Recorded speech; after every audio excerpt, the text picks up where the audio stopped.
George always liked the sights and sounds of the countryside.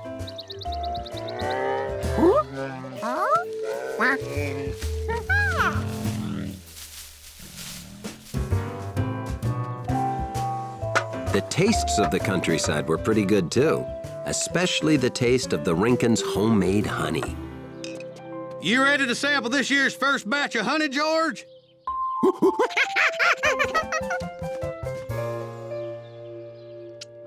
I packed some homemade bread in here to go with your honey. Enjoy!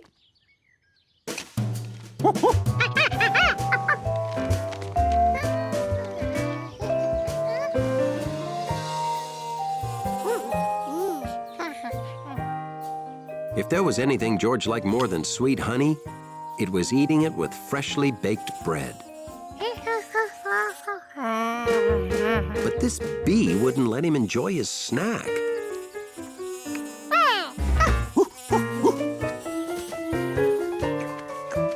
Now, where did it hurry off to? What could be more interesting than bread and honey?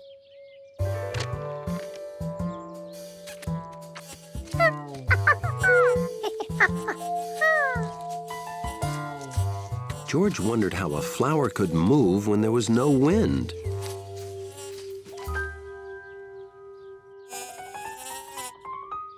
Touching all the flowers was definitely not as interesting as a bread and honey sandwich.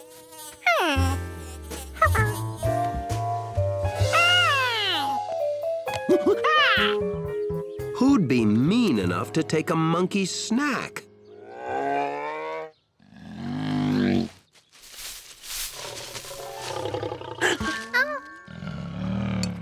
A bear. George had never seen a real live bear wandering around here before.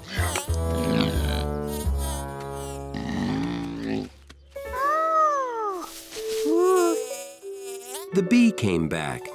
It must have wanted to be friends.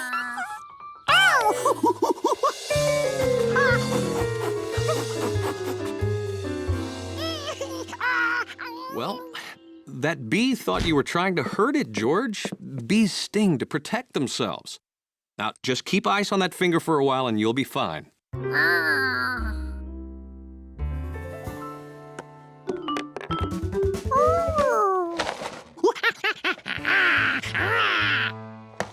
You want cereal again? You just had it for breakfast.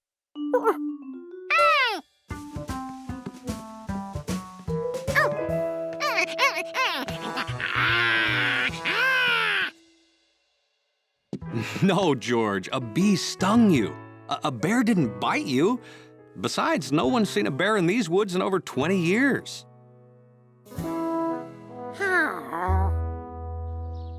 But George was positive he'd seen a real bear. Hey there, George! Bill always seemed to know everything. Maybe he'd know about the bear.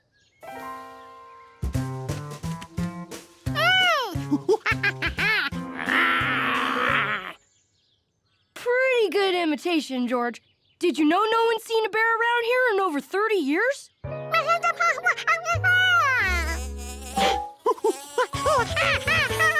George left those bees alone. Why couldn't they leave him alone? That's just a honeybee, George. Hey, they're going toward my yard. Wow, when did they build that? I gotta get those bees to leave. I don't want them to hurt my bunnies. George? George?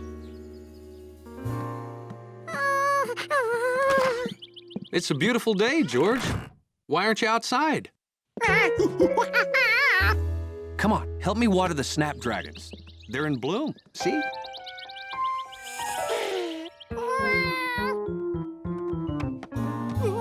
Afraid of getting stung again, huh?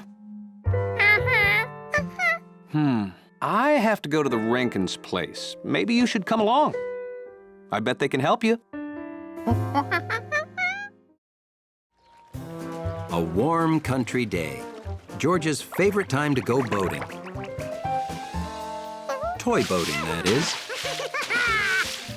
Even a toy boat captain can hit rough seas in his favorite perfect pond.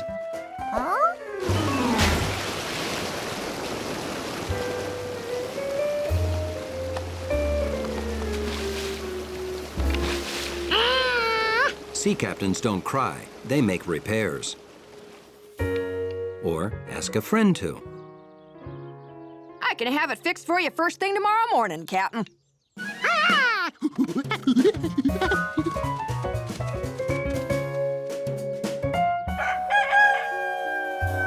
So, at exactly 10 seconds before the first thing the next morning, Right on time. There you go. Ready to set sail again. George rushed back to his perfect pond to set sail.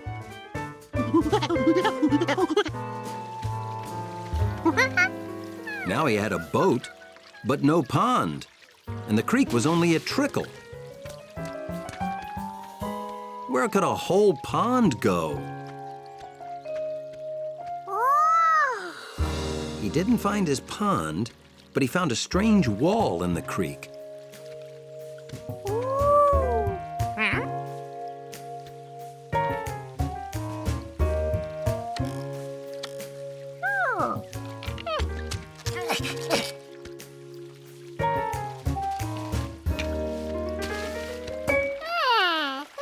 Here's what happened to the water. It got stuck behind this wall.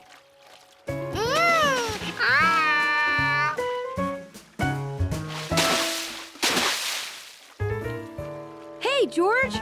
Looking for the beaver family? The beavers built their dam to make this great pond. Bet you never see beavers working in the city, huh?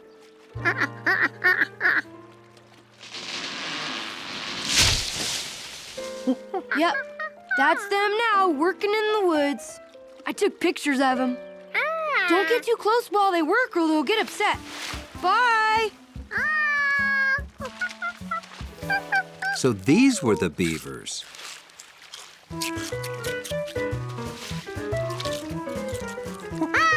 George tried to tell them their branches were floating away. He must have gotten too close.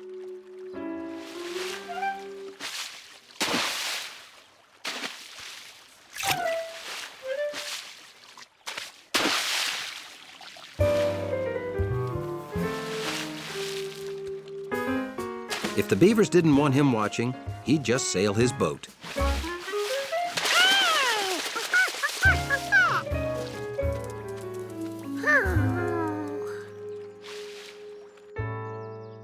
If they wouldn't share their pond, he'd make his own. All he had to do was build a dam like they did.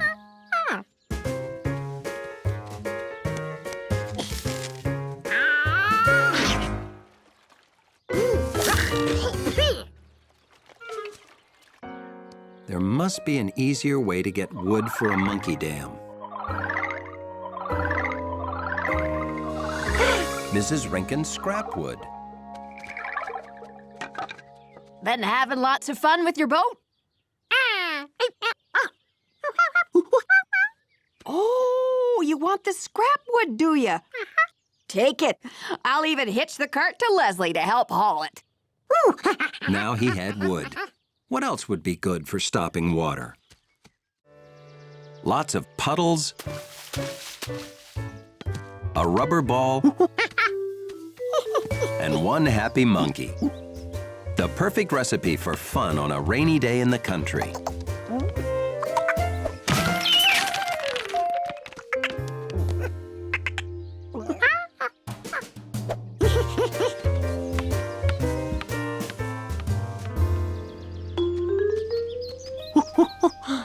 George had lost his ball, but he had found something he'd never noticed before. A cave. George didn't know much about caves, but he knew one thing about being in the dark. You can't really see anything. How would he find the ball now?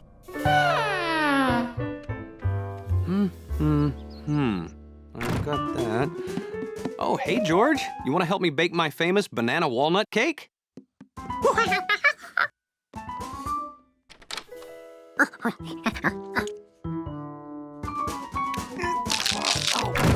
Oh.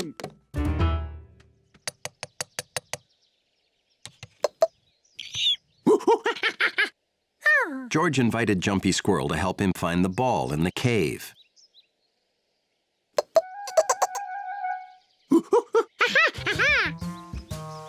That squirrel didn't know what he was missing by being so jumpy.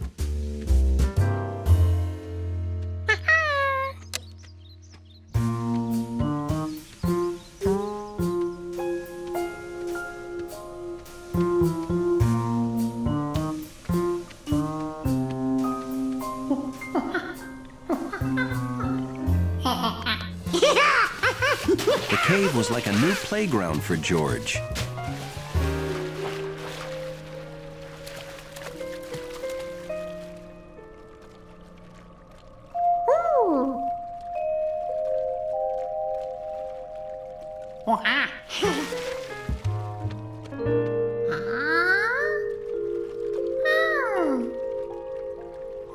With just a flashlight, he could bring shadows to life.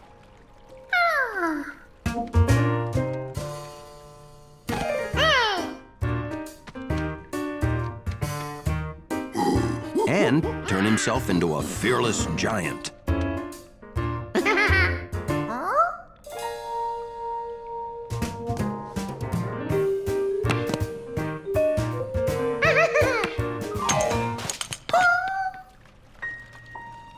Suddenly, the cave seemed very different.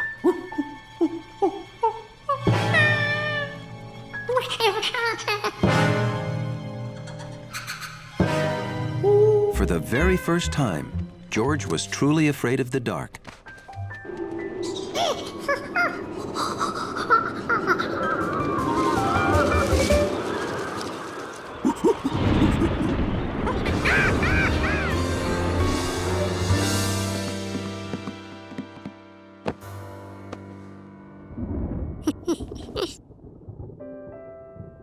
In the safety of his room, George was happy. He knew he never had to go back to that spooky cave again.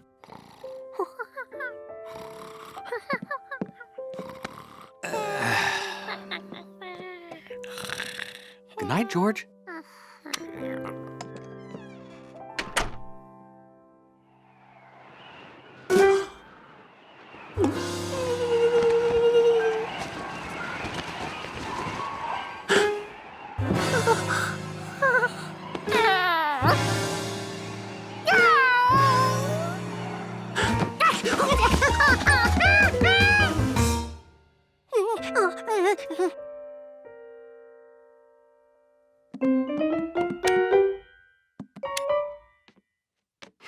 George, is that you? Huh. I guess I forgot to turn off the lights.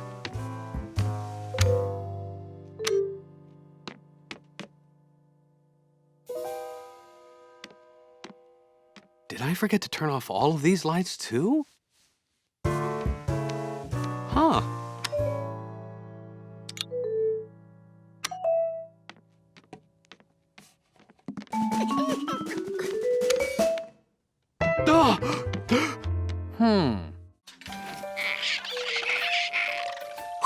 George tried a lot of doors, but he didn't find the way out.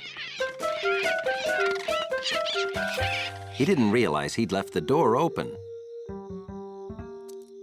He thought he'd better bring those penguins back. And then he couldn't find them either.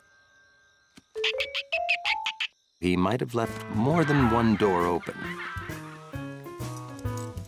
Even worse, he was back where he started.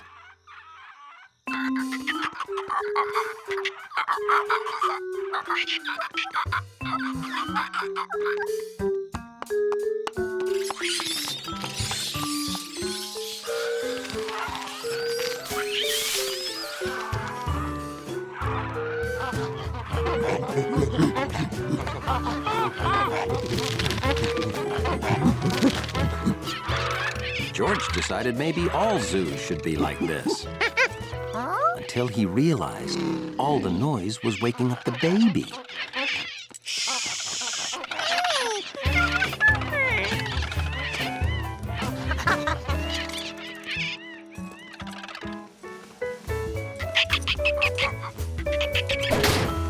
Well, at least the meerkats were home.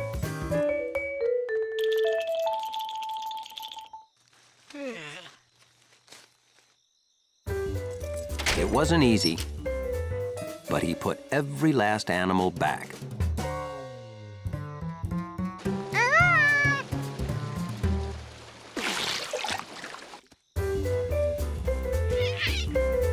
Still, the animals all looked unhappy. Maybe meerkats don't live on ice. Where did he first see them?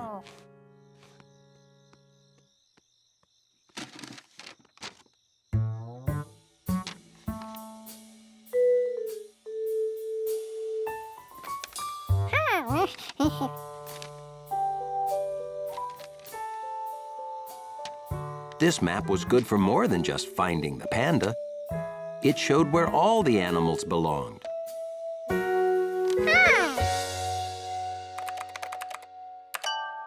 Oh, George left that panda cam running. Say, where is George? The zoo must be closed by now. George!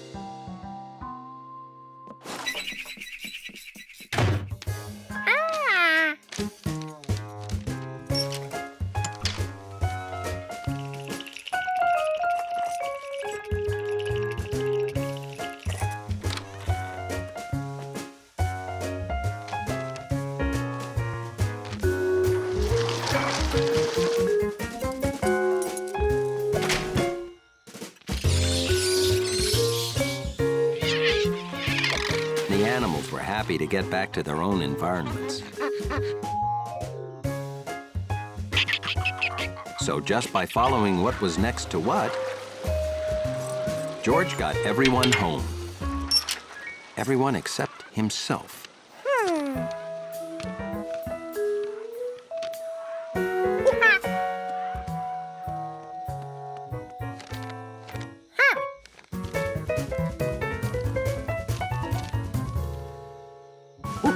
This map was the most amazing thing George had ever seen, except for the baby panda.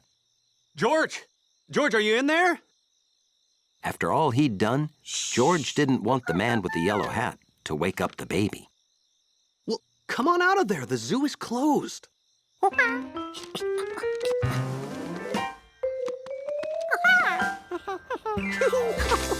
Did you like the baby panda?